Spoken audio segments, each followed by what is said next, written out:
तो आज हम अक्षांश और देशांतर का जो पुरानी ईयर्स के जो सवाल हैं वो सॉल्व कर लेंगे। और जो पहला लेक्चर मैंने कराया था ना, उसमें एक छोटा सा टॉपिक बच गया था, इंटरनेशनल डेट लाइन वाला, अंतर्राष्ट्रीय तिथि रेखा वाला। समय निकालना तो मैंने आपको बता दिया था, ठीक है। उसमें लाइट चली गई तो इसलिए मैं पूरा नहीं करा पाया था उसे। आज उसे इसमें भी कंप्लीट कर लेंगे पहले, और उसके बाद में कुछ एक सवाल जो इंपॉर्टेंट हैं, हर एग्जाम में पूछ लिए जाते हैं सवाल, समय कैसे निकालते हैं। स्थिति विस्तार में तो आपको इंडिया का स्थिति विस्तार याद रखना है, 8 डिग्री 4 मिनट से 37 डिग्री 6, और इधर की साइड में 68 से लेके और इधर की साइड में 97 25 तक का, वो याद रखना है, ठीक है। बाकी अपना राजस्थान का तुम्हें पता ही है, 2303 से 30 12 वाला, उस तरीके से वो याद रखना है। बाकी और किसी देश का वो पूछेगा नहीं, सीधी सी बात है, किसी और देश का नहीं पूछेगा कि उस देश का स्थिति और विस्तार बताओ। आपको वो कॉन्सेप्ट समझ में आना चाहिए कि अक्षांश देशांतरों से स्थिति और विस्तार कैसे ज्ञात किया जाता है। आप यहाँ पे बैठे हो, इस जगह पे, मैं इस रूम में बैठा हूँ, और मैं अपने मोबाइल में जब जीपीएस ऑन करता हूँ ना, तो जीपीएस मेरा एग्जैक्ट लोकेशन ले लेता है कि आप इतने डिग्री, इस तरीके से बोलेगा, आप 68 डिग्री 65 मिनट तो हो ही नहीं सकते, 60 मिनट होते हैं, 68 डिग्री 55 मिनट और 15 सेकेंड से 58 55 और 16 सेकंड, ये तो अपना अक्षांश बता देगा, उसके साथ में ही देशांतर भी बताएगा। तो एग्जैक्ट 2 या 3 मीटर का एरिया कवर कर लेता है, ठीक है। जीपीएस का करीब बताते हैं 5 मीटर का एरिया, एग्जैक्ट में बता देता है 5 मीटर के आसपास का एरिया, ठीक है। ऐसे फिक्स पॉइंट तो कोई नहीं बता पाएगा, इतनी अभी सटीक प्रणाली आई नहीं है, अभी तक नहीं आ पाई इतनी सटीक।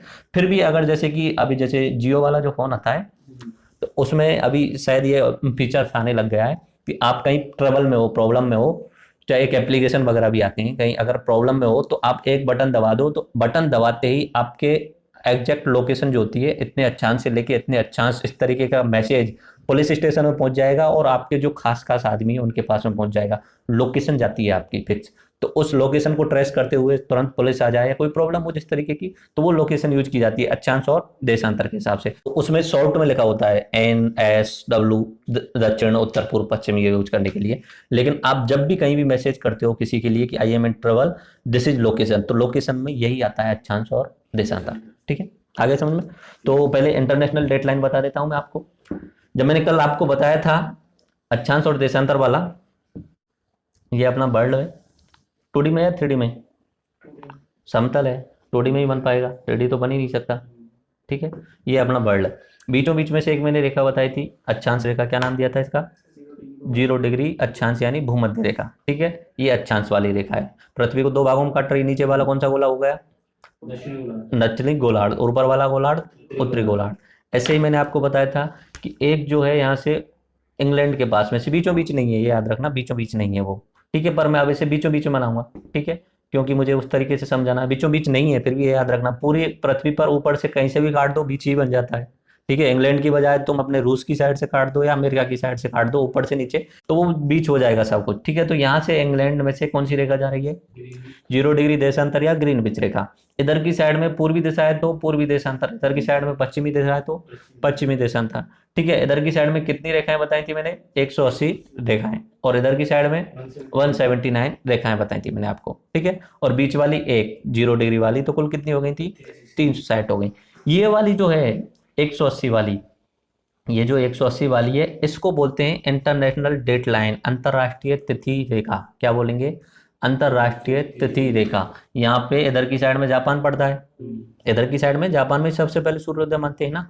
बाकी तो पूरी पृथ्वी पर ऐसे बोल नहीं सकते ना, गोल है तो, जैसे जापान से पहले तो यहाँ पे भी हुआ होगा सूर्योदय, हुआ होगा ना, जापान से पहले हुआ होगा। लेकिन हमने जो टाइम टेबल बनाया, जिस तरीके से बनाया है, उसमें यह माना हुआ है कि यहाँ इंटरनेशनल डेटलाइन के इस साइड में जो होगा वो एक दिन पहले माना जाएगा, और इधर की साइड में एक दिन पीछे का माना जाएगा, ठीक है। आगे समझ में।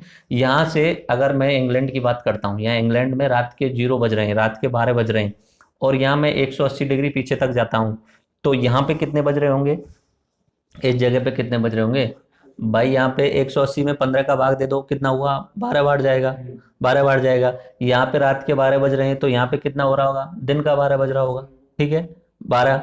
और इधर की साइड में भी अगर पीछे जोड़ते जाएं, तो यहाँ पे भी इस वाले बिंदु पे भी 12 ही बज रहे होंगे, ठीक है। यहाँ पे हो रहा होगा 11 बजकर के 59 मिनट, ठीक है। और इधर की साइड में हो रहा होगा 12 बजकर 0 मिनट या 12, ठीक है। तो यहाँ पे एक दिन ज्यादा माना जाएगा इधर की साइड में, ये वाली, और इधर की साइड में एक दिन नेगेटिव माना जाएगा, एक दिन पॉजिटिव। तो ये याद रख लेना, इंटरनेशनल डेटलाइन तिथि रेखा यहां से माना जाए। अगर कोई व्यक्ति यहां से जापान से इधर की साइड में जा रहा है, तो उसको एक दिन पीछे करना पड़ेगा घड़ी को, इधर की साइड में जा रहा है तो, ठीक है।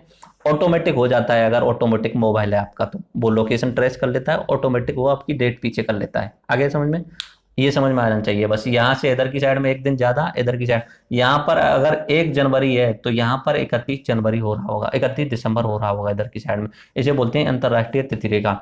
अब इसकी साथ एक प्रॉब्लम ये भी है, ये जो अंतरराष्ट्रीय तिथि रेखा है कहीं कहीं पे बीच में से टेढ़ी मेढ़ी हो जाती है, इस तरीके से यहाँ पे हो जाती है, यहाँ पे बेरिंग जल संधि है उसके पास में टेढ़ी मेढ़ी हो जाती है।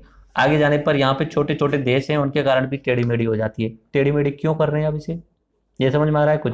अब ऐसा है कि यहाँ पे एक देश है, जैसे फिजी नाम का देश है, चाहे छोटे मोटे देश हैं, कोई भी देश हो, वो इस तरीके से पूरा देश, अकेला देश एक द्वीप को मिलते बनता ही नहीं है, बहुत सारे 10-20 द्वीप मिलकर एक देश बना लेते हैं, ये वाला पूरा देश बन गया। अब इधर की साइड में तो एक दिन ज्यादा, इधर की साइड में एक दिन कम, तो उन्हें तो प्रॉब्लम होगी, दिन भर यही प्रॉब्लम हो जाएगी ना कि आपस में सेटलमेंट करने में प्रॉब्लम होगी। तो इसलिए इस रेखा को क्या किया, इस देश की सुविधा के हिसाब से, बाकी तो वैसे कोई फर्क नहीं पड़ने वाला है, रेखा को टेढ़ा मेढ़ा, काल्पनिक की रेखा तो है, ऐसे थोड़ी लाइन खींची हुई है वहां से, काल्पनिक रेखा है, तो इधर की साइड में से माना हुआ है। तो ये 7-8 जगह से टेढ़ी मेढ़ी है। तो अंतरराष्ट्रीय तिथि रेखा टेढ़ी मेढ़ी होने का कारण क्या है, देशों की सुविधा के अनुसार से, ठीक है। यहाँ बेरिंग जल संधि है रूस के और उत्तरी अमेरिका के बीच में, रूस यानी एशिया का भाग और इधर की साइड में उत्तरी अमेरिका। अगर हम अंतरराष्ट्रीय तिथि रेखा के इधर की साइड में जाएंगे तो दिन घटेगा या बढ़ेगा, घट जाएगा, और इधर की साइड में जाएंगे बढ़ जाएगा। ग्रीनविच रेखा से इधर की साइड में जाने पर समय बढ़ता है और इधर जाने पर 15 डिग्री पर 1 घंटा चेंज हो जाता है, इधर जाएंगे तो 1 घंटा घट जाएगा, इधर जाएंगे तो 1 घंटा बढ़ जाएगा। अपने भारत का कौन सा मानक समय रेखा बताई थी मैंने, 82.5, 82.5 का अगर समय निकालेंगे तो 15/75 और प्लस 7.5 जोड़ेंगे तो 82.5 हो जाता है, यानी 5.5 घंटे का। जब इंग्लैंड के रात के 12 बज रहे होंगे उस समय भारत में सुबह के 5:30 बज रहे होंगे, यानी सुबह होने वाला होगा। आगे समझ में, इधर मैंने अमेरिका की 2-3 है। अगर लंबा देश है जैसे रूस है, ये इस तरीके का, ये रूस है। अब रूस के साथ प्रॉब्लम ये हो गई कि यहाँ से लेके और यहाँ तक का पूरा पूरा एरिया हो गया, सूर्योदय यहाँ पे जल्दी हो जाएगा, यहाँ पे कम से कम 5 घंटे बाद में होगा। अगर एक ही समय रख लिया तो वहां के आसपास के लोगों को तो प्रॉब्लम होगी ही ना, हाँ उनको प्रॉब्लम होगी। यहाँ पे तो सुबह हो जाएगा, रात के 2 बजे ही हो जाएगा, और यहाँ ने इन्होंने यहाँ के टाइम के हिसाब से बनाया हुआ है, तो यहाँ पे उस समय सुबह होगा 5:30 या 6 बजे के आसपास में, और यहाँ पे कम से कम 4 घंटे पहले हो चुका होता हो, तो उनको प्रॉब्लम हो जाएगी। तो इसलिए अगर कोई लंबा देश है उसमें अलग अलग टाइम जोन हो जाते हैं, ठीक है। जैसे कि अपने रूस में 7 टाइम जोन है। अपने भारत की प्रॉब्लम लेते हैं। अब भारत में प्रॉब्लम ये है, मैं इसे भारत को बनाता हूँ, भारत की आपको वो तो याद होंगे अक्षांश देशांतर, बोलना एक बार। 8 डिग्री 4 मिनट से 37 डिग्री 6, और इधर की साइड में 68 डिग्री, हाँ इधर की साइड में 68 से लेके 97-25 याद रख लो, ठीक है। हाँ तो यहाँ पे बात करते हैं, हमने माना हुआ है इस जगह पे बीच में, यहाँ पे 82.5 माना हुआ है इलाहाबाद में। मैं भूल जाता हूँ यार उसको, 68 वाले को मैं भूल जाता हूँ हमेशा ही, 68 डिग्री वाला वो भूल जाता हूँ, कोई दिक्कत नहीं। तो यहाँ पे अपना इलाहाबाद में 82.5 वाला है, 82.5 वाला है, ठीक है। लेकिन प्रॉब्लम ये होती है कि ये अरुणाचल प्रदेश जो है, असम जो है, यहाँ पे असम और अरुणाचल प्रदेश है, इनके लिए जो समय होता है, ये तो मैंने 82.5 बताई है, यहाँ का कितना बताया था मैंने, 97-25। 82.5 में और 97 में कितना अंतर हुआ, 82 ही मान लेता हूं मैं, 82 और 97 में कितना हुआ, 15 का। 15 में कितना टाइम अंतर हो जाता है, 1 घंटे का। यहाँ पे सुबह 5:30 बजे उजाला हो रहा है, यहाँ पे कितने बजे हो जाता है, 4:30 बजे, 4:30 बजे उजाला हो जाता है। उजाला होने की बात चल रही है, तो नॉर्मल रूटीन शुरू करने के लिए तो उन्हें कम से कम 1-1.5 घंटे पहले शुरू जगना पड़ेगा, 3 बजे इस तरीके से जगना पड़ेगा। अपने इधर की साइड बात करते हैं, ये गुजरात वाला, गुजरात का कितना 68 बोल रहा हूं मैं, ठीक है, 68 डिग्री, ठीक है। और इसमें कितना अंतर हुआ 82 और 68 में, इसमें भी 15 के आसपास में आ गया, 14 हुआ ना, 1 घंटे का अंतर आ गया। तो यहाँ पे 1 घंटा लेट होगा उजाला, होगा ना, 1 घंटा लेट होगा, यानी 6:30 पे उजाला होगा। तो भारत में यहाँ से और यहाँ तक का कितने घंटे का अंतर आ रहा है, 2 घंटे का अंतर आ रहा है। तो इसमें प्रॉब्लम ये चलती है कि असम वाले जो लोग हैं, इधर वाला तो मैनेज हो जाता है, कोई दिक्कत नहीं, असम वाले लोगों को ज्यादा प्रॉब्लम आती है, क्योंकि उनका टाइम टेबल मैनेज करने में प्रॉब्लम आती है, उन्हें ऑफिस का हिसाब उसी हिसाब से चेंज करना पड़ता है। जैसे कि शाम की बात करते हैं, कोई ऑफिस का जो वर्किंग टाइम होता है नॉर्मली 6 से 6 होता, 6 से 6 नहीं, 8 से 6 है, जैसे ऑफिस का टाइमिंग 8 से 6। अपनी सर्दियों की बात चल रही है, अपने यहाँ पे इलाहाबाद वाले क्षेत्र में सर्दियों में 6 बजे अंधेरा हो जाता है, 6 बजे, 6:30 बजे, और यहाँ पे 1 घंटे पहले हो जाएगा, 5 बजे ही हो जाएगा। अब इन्हें तो 6 बजे तक ऑफिस में ही रहना है, 6 बजे तक तो ऑफिस में काम करना है, तो ऑफिस का सेटलमेंट अंधेरे में करना पड़ेगा इन्हें, दिन का टाइम तो वेस्ट हो गया। तो इसलिए ये मांग करते हैं कि हमारे असम के लिए एक अलग टाइम जोन बना दिया जाए, अलग से टाइम जोन बना दिया जाए। यहाँ पे चाय ज़्यादा होती है, पहले अंग्रेजों के टाइम पे था, एक्चुअली में उन्होंने बनाया हुआ था अंग्रेजों ने चाय बागान टाइम जोन। इंडिया आज़ाद होने के बाद में उसे हटा दिया गया था, क्योंकि भारत को अलग अलग टाइम जोन में बांटना एक नेशनलिस्टिक मतलब राष्ट्रवाद जो होता है उसके लिए खतरा होता है।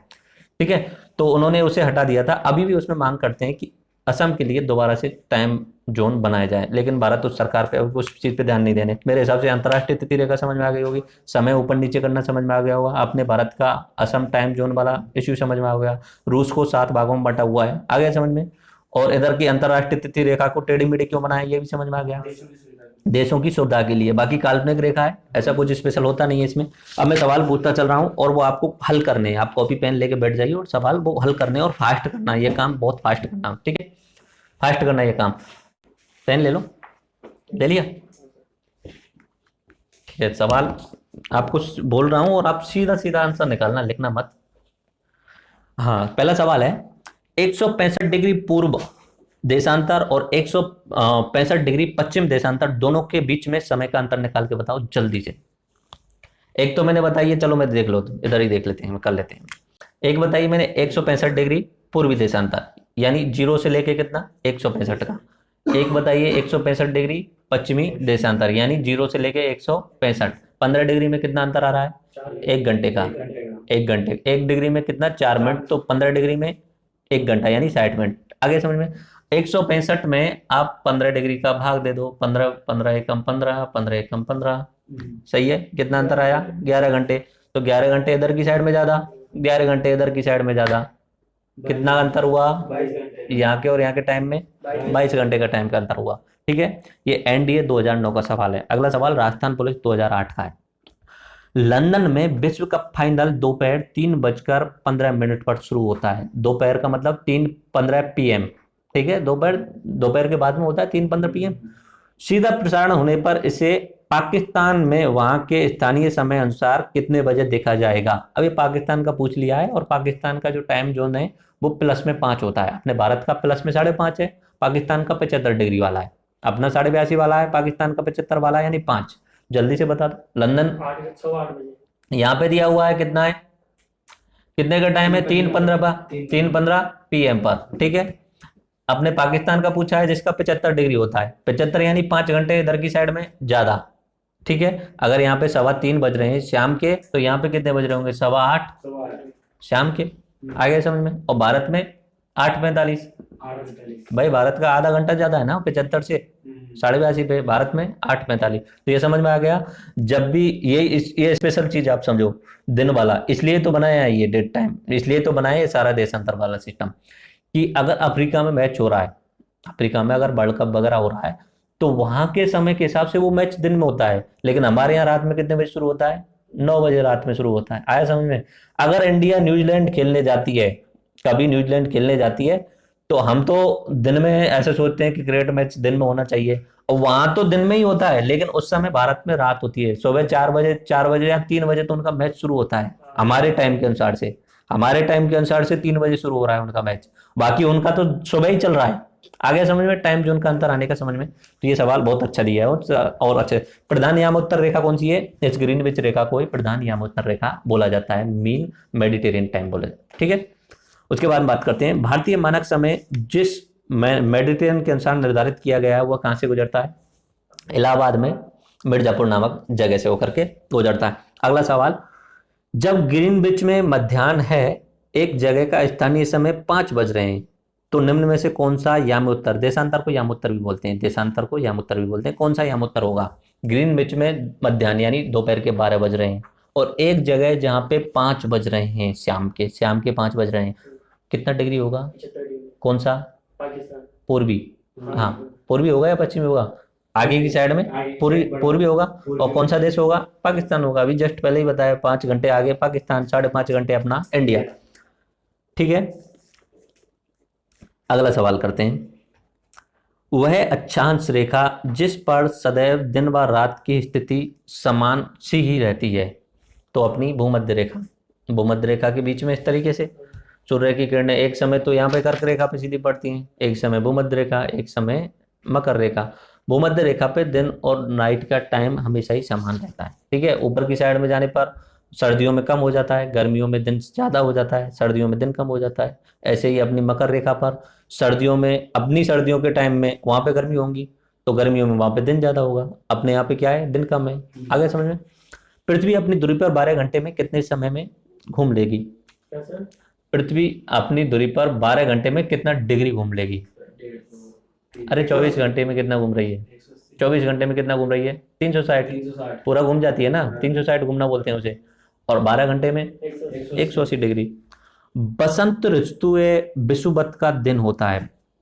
बसंत बसंत ऋतु विषुवत का जो होता है टाइम, जो होता है आपको याद होगा, अपना यहाँ पे जब पड़ता है तब 21 जून होता है, ये गर्मी का टाइम होता है, ठीक है।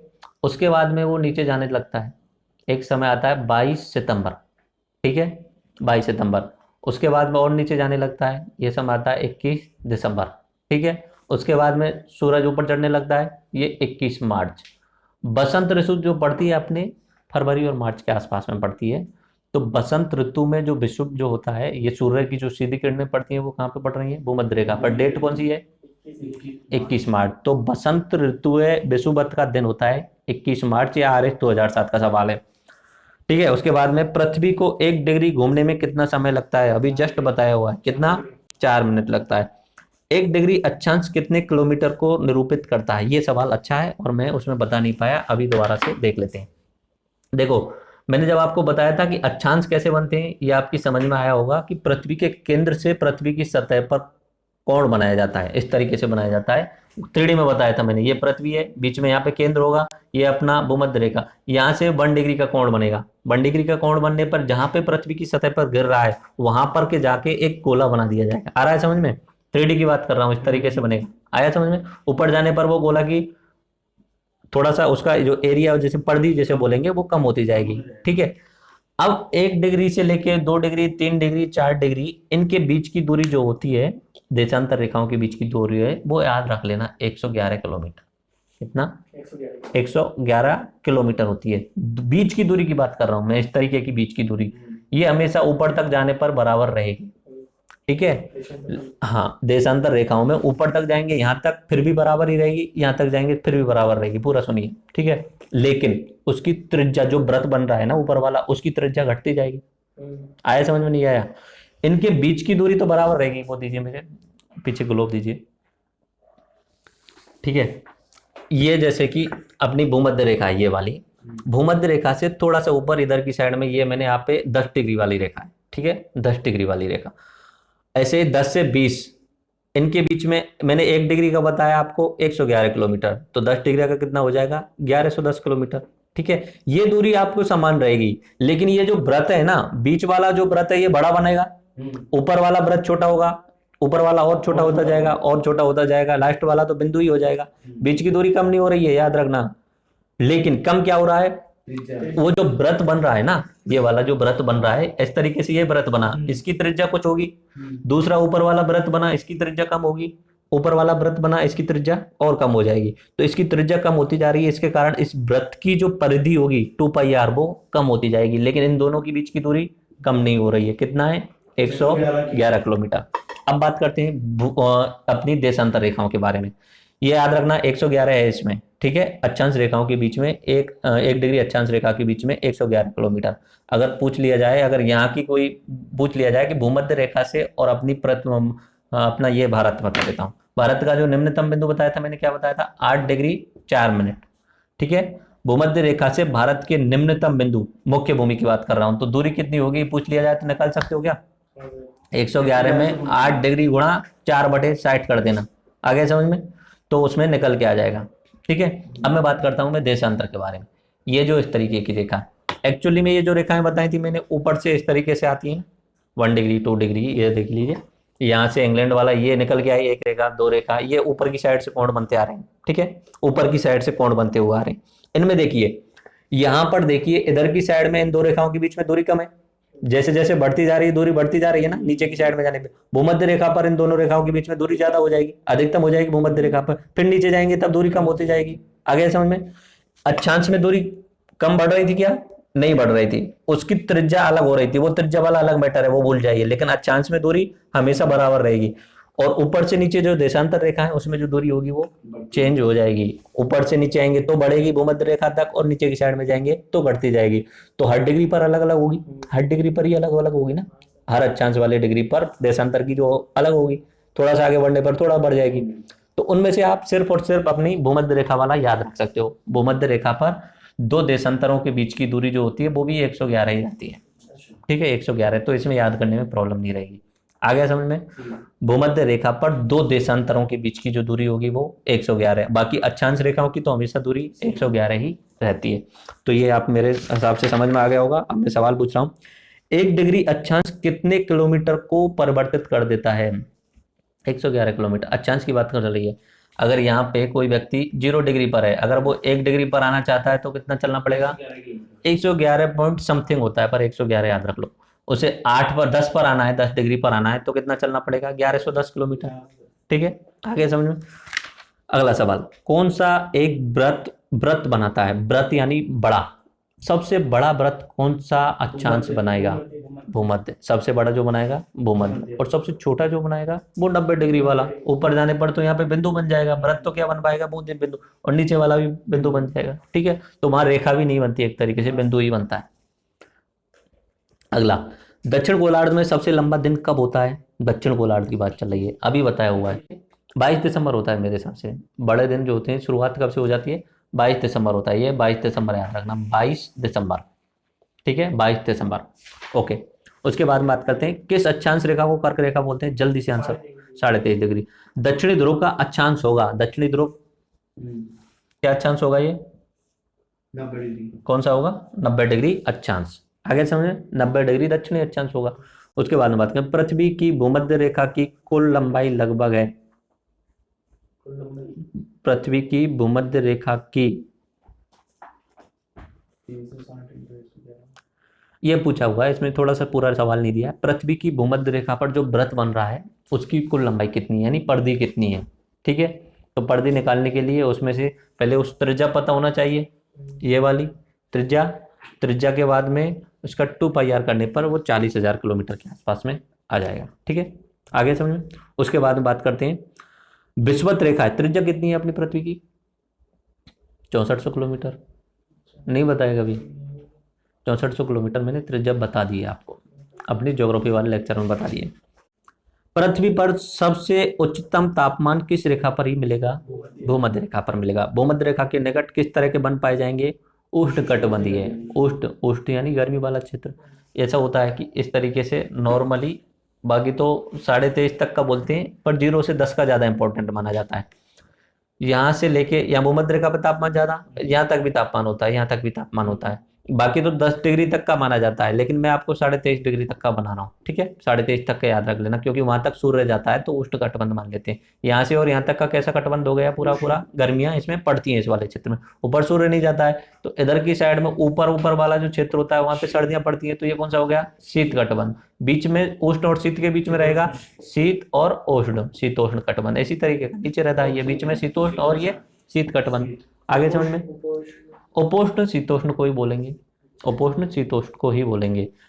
उष्ण से कम, ठीक है, उसे शीतोष्ण बोल सकते, शीतोष्ण बोल सकते हैं। बाकी ये वाला जो क्षेत्र है ना, ये यहाँ से ट्रांजिशन वाला, जहाँ से उष्ण कम होना शुरू होता है और शीत ज्यादा होना शुरू होता है, उसे उपोष्ण वाला बोलते हैं। तो शीतोष्ण को ही उपोष्ण मानोगे आप। ठीक है, उसके बाद में उप का मतलब तो जानते ही हो ना, डाउन होना।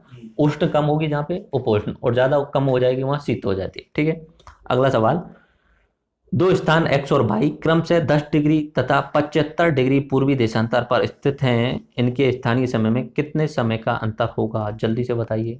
10 डिग्री पूर्वी देशांतर, एक यहाँ पे दिया हुआ 10 डिग्री, एक दिया हुआ है अपना 75 डिग्री। कितने डिग्री का अंतर हुआ देशांतरों में? 65 डिग्री का। 15 चौका 60, 4 घंटे।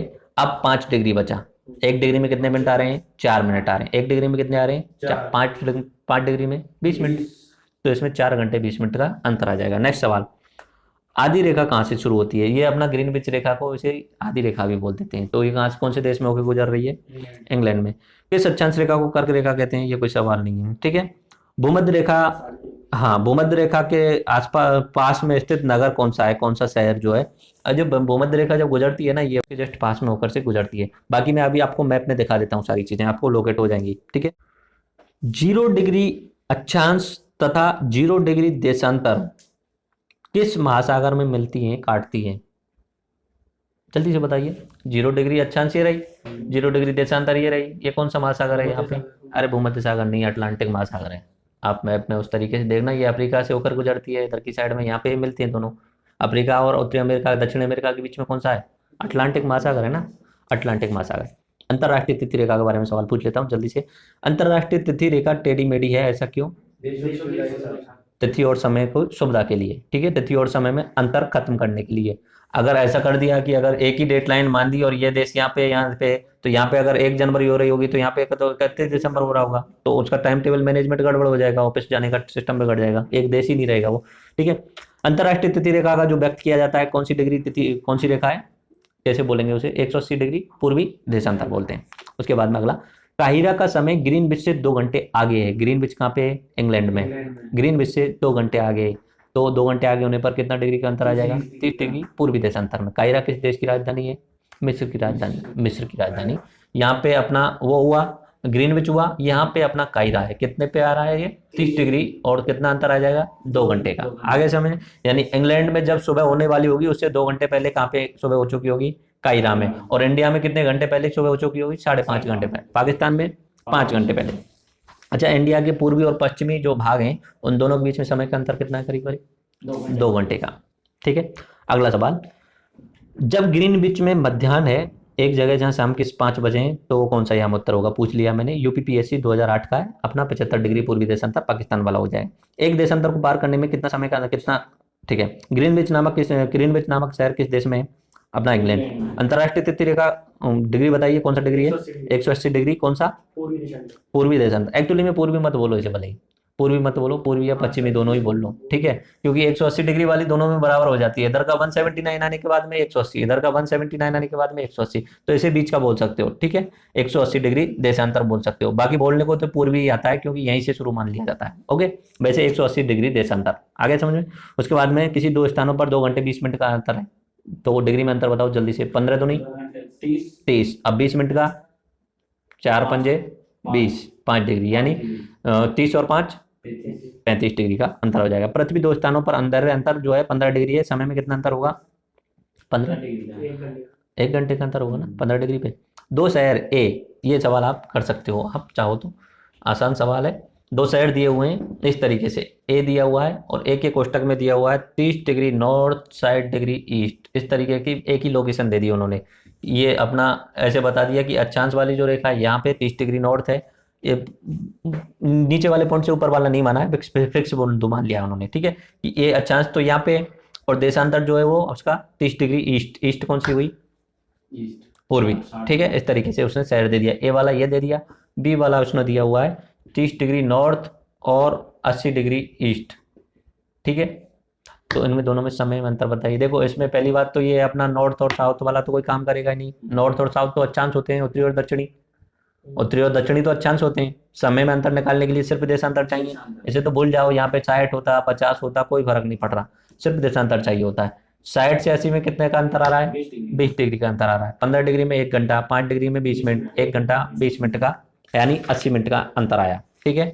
मैं आपको कुछ और वो दिखाने वाला था इसमें, आपके उसमें मैप में है ही, मैं स्क्रीन पे मैप लगा दूंगा। जो लेक्चर में आपको मैंने लास्ट वाले लेक्चर में दिया था वो आपको मैं बता देता हूँ। लास्ट वाले लेक्चर में आपको जो पीडीएफ दी थी आप उसे, अभी लास्ट में हम चलते चलते कर्क रेखा का इंडिया और जो अपनी जो 82.5 डिग्री है उसका इंडिया से रिलेशन देख लेते हैं जल्दी जल्दी में, ठीक है। सबसे पहले तो बात करते हैं कर्क रेखा अपने भारत के कौन कौन से राज्य से गुजरती है। तो आपके पास में जो मैप है स्क्रीन पर लगा हुआ उससे देखिए, गुजरात में एंटर करती है, गुजरात के बाद में राजस्थान, राजस्थान के बाद में एमपी, एमपी के बाद में छत्तीसगढ़, उसके बाद में झारखंड, वेस्ट बंगाल, त्रिपुरा और मिजोरम, ठीक है। ये 8 आपको याद रख लें, मैप देख के याद हो जाएंगे, बाकी ट्रिक वगैरह तो आप खुद देखते रहना, ठीक है। अगला सवाल निकल के आता है इसमें कि पूर्वोत्तर का कौन सा शहर कौन सा शहर कर्क रेखा के पास में है? पूर्वोत्तर, सिर्फ पूर्वोत्तर के कौन से दो राज्य बताए हैं पूर्वोत्तर के? त्रिपुरा और मिजोरम। तो उनमें से दोनों की राजधानी जो होंगी, एक की होगी अगरतला, एक की होगी आइजोल। तो उनमें से कौन सा अपने कर्क रेखा के पास में है? तो उसमें आप मैप में देख लीजिए, अगरतला का जो है वो 23 डिग्री 49 है और आइजोल का है 23 डिग्री 43। तो कौन सा नजदीक हुआ? 23 डिग्री 43 वाला हुआ। ठीक है, आइजोल। आइजोल किसकी राजधानी है? त्रिपुरा, और त्रिपुरा के बाद में आता है मिजोरम। मिजोरम की राजधानी क्या हुई? आइजोल। तो पूर्वोत्तर में कौन सा शहर अपनी कर्क रेखा के पास में है? वो आइजोल। ठीक है, अगला सवाल चलते हैं। अगला अपने मेन भारत की बात करते हैं, मुख्य भारत। मैप में ही देखिए आप, मैप में देखिए, इसमें पूछा जाए कि मेन भारत का कौन सा शहर, मुख्य भारत का, पूर्वोत्तर को छोड़ दिए इधर की साइड में आ जाइए, कुछ कौन सा जो शहर है वो कर्क रेखा के जस्ट पास में है? तो इनमें से इंपॉर्टेंट है, राजधानियों की बात कर रहे हैं। हाँ नहीं, गांधीनगर नहीं, अभी बात करते हैं, वो भोपाल था, उसमें ध्यान नहीं रहा हूँ। चलो अभी देखते हैं। अब मैप में देखिए, अहमदाबाद का है 23 डिग्री 1 मिनट, दिख रहा है। भोपाल का है 23 डिग्री 15 मिनट। रांची का है 23 डिग्री 20 मिनट। धनबाद का है 23 डिग्री 47 मिनट। कोलकाता का है 23 डिग्री 34। कोटा का है 25 डिग्री 12। जयपुर तो और ऊपर ही है। तो बताओ इनमें से कर्क रेखा के सबसे नजदीक आपको कौन सा लग रहा है? जल्दी से देखिए, 23 डिग्री 20 मिनट वाला नजदीक होगा, 23 डिग्री 20 वाला होगा ना, वो कौन सा है? रांची। कौन सा है? रांची। तो रांची जो है अपनी कर्क रेखा के सबसे नजदीक शहर है।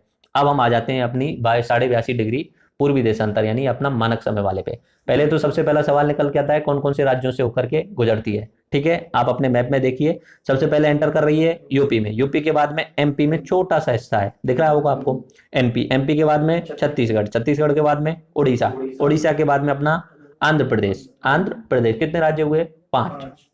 यूपी, एमपी, छत्तीसगढ़, उड़ीसा और आंध्र प्रदेश। आगे समझे। अब आती है शहरों की बात, कौन कौन से शहरों के पास में होकर से ये जाती है। तो आप देख सकते हो, लखनऊ है 80-56, उसके बाद में इलाहाबाद है 81-50, और हमारी जो रेखा है वो कौन सी है? 82-30। कितनी है? 82-30। और वाराणसी जो है 82-58 है। ठीक है, और उसके बाद में बात करते हैं, रायपुर जो है 81-37 है, भुवनेश्वर जो है 85-49 है, और रांची जो है 85-18 है। तो उनमें से सबसे जो नजदीक शहर बढ़ रहा है वो इलाहाबाद सबसे ज्यादा इंपॉर्टेंट है, 81-50। आगे समझ में। उसके बाद वैसे पास में वाराणसी भी पास में ही पड़ रहा है, लेकिन इलाहाबाद बड़ा शहर है, इलाहाबाद को ही माना, जो जो शहर, जो रेखा जिस शहर से होकर, जिस जिले से होकर गुजर रही है वो इलाहाबाद का ही हिस्सा आता है। आगे समझ में। जिस जिले से होकर गुजर रही है, मिर्जापुर नाम की एक जगह है, वहां के मानते हैं उसे, तो वो इलाहाबाद जिले के अंदर आता है वो। ठीक है, अगला बाकी कुछ एक राजधानी है और अगले मैप में जल्दी से देख लीजिए, लोकेशन पता चल जाएगी आपको। तो अपने जयपुर का जो देशांतर है वो 75 डिग्री 47 है, दिख रहा होगा आपको। औरंगाबाद जो अपना महाराष्ट्र में है 75-20 है। हैदराबाद का बताइए 78-29। विजयवाड़ा 80-38। जमशेदपुर, जमशेदपुर कौन से राज्य में? झारखंड में। कोलकाता का 88-21 और गुवाहाटी का 91-44। ठीक है, तो अब ये विजयवाड़ा क्या चीज है? जल्दी से बताइए, विजयवाड़ा क्या चीज है? विजयवाड़ा अपना जो तेलंगाना जो अलग हुआ है ना, आंध्र प्रदेश था, उसके दो भाग बन गए, एक तेलंगाना इधर की साइड वाला, देखो आंध्र प्रदेश जो इस तरीके से है, ये मैं अपना हिस्सा बता रहा हूँ। ठीक है, इधर की साइड में बीच में से काट दिया, इधर वाला बना दिया है तेलंगाना। ठीक है, यहाँ पे एक शहर है इस जगह पे हैदराबाद नाम का। तो हैदराबाद जो पहले आंध्र प्रदेश की राजधानी थी, इधर की साइड में तेलंगाना बना दिया, इधर की साइड में आंध्र प्रदेश बना दिया। ठीक है, इधर रॉयल सीमा भी बोलते हैं या सीमांध्र प्रदेश भी बोलते हैं। आगे समझ में। तो अब आंध्र, हैदराबाद तो राजधानी तेलंगाना की रहेगी भाई, जिस क्षेत्र में आता है नॉर्मली उसी की होती है। तो अब आंध्र प्रदेश को अलग से राजधानी बनानी पड़ेगी। आंध्र प्रदेश या विजयवाड़ा के पास में अमरावती नामक जगह पे एक नई राजधानी बनाई जा रही है। ठीक है, तो वो विजयवाड़ा इसलिए इंपॉर्टेंट है, विजयवाड़ा एक तरीके से आंध्र प्रदेश की राजधानी होने वाली है। बनाया जा रहा है, न्यू शहर प्लान किया जा रहा है नहीं वहां पे कुछ एक्चुअली में। पुराने समय पे कोई राजा महाराजाओं का जो था अपना विजयनगर साम्राज्य था, उसके अवशेष है वहां पे। तो अमरावती नामक जगह पर वहां पे एक नदी भी है, नदी भी शायद मुझे नाम ध्यान नहीं आ रहा। तो वहां पे बिल्कुल न्यू प्लान्ड सिटी बनाया जा रहा है, 10 साल में जाके बनेगा वो, 10 साल में जाके बनेगा। तब तक उसकी राजधानी क्या रहेगी? हैदराबाद रहेगी, हैदराबाद रहेगी। न्यू प्लांट सिटी का मतलब समझ में आया? चंडीगढ़ न्यू प्लांट सिटी है, अपना दिल्ली का लुटियंस जोन यानी नई दिल्ली क्या है? प्लांट सिटी है। ऐसे ही अभी अपने छत्तीसगढ़ की राजधानी रायपुर से शिफ्ट करके नई रायपुर बनाई जा रही है, बहुत अच्छा शहर बनाया है न्यू रायपुर। अपने गुजरात की राजधानी जो है कौन सी है? गांधीनगर, गांधीनगर भी बसाया गया शहर है। ठीक है, इस तरीके से न्यू प्लांट सिटी बन रहे हैं। अच्छी बात है, प्लांट सिटी बनने चाहिए, डेवलप्ड होना चाहिए। तो बाकी देखना विजयवाड़ा आगे आने वाले 10 सालों में ये साउथ में बहुत इंपॉर्टेंट रोल निभाने लग जाएगा। अभी फिल्म सिटी जो है दो ही जगह इंपॉर्टेंट है अपना, एक चेन्नई की और एक हैदराबाद की। पूरी बाहुबली पिक्चर हैदराबाद में बनी है, पूरा अपना बाहुबली का जो सेटअप है वो हैदराबाद में है। आगे समझ में। तो इस हिसाब से हमने अपना अक्षांश और देशांतरों का पूरा लेक्चर कवर कर लिया है। आज के इस लेक्चर में आपको अंतर्राष्ट्रीय तिथि रेखा समझ में आ गई होगी। अंतर्राष्ट्रीय तिथि रेखा का डिग्री बताइए कौन सी है? 180 डिग्री देशांतर। आगे समझ में। उस टेढ़ी मेढ़ी क्यों है? देशों की सुविधाओं के लिए, ठीक है। उसके अलावा अपनी अब भारत की स्थिति आपको समझ में आ गई होंगी। अगर बीच की जो रेखा है ग्रीन बीच रेखा, इधर जाएंगे तो समय बढ़ेगा या घटेगा? उधर जाएंगे तो समय घटता जाएगा। और अंतर्राष्ट्रीय तिथि रेखा के इधर की साइड में समय घट जाएगा और इधर एक दिन बढ़ जाएगा। यहाँ पे अगर 5 तारीख है तो इधर कितनी होगी? 4 तारीख होगी। आगे समझ में। बाकी ऐसा एक्चुअली में होता कुछ नहीं है, हमने बनाया हुआ है उस हिसाब से। अपनी पूरे विश्व में व्यापार करने के लिए सुविधा पूरी रहनी चाहिए उस हिसाब से।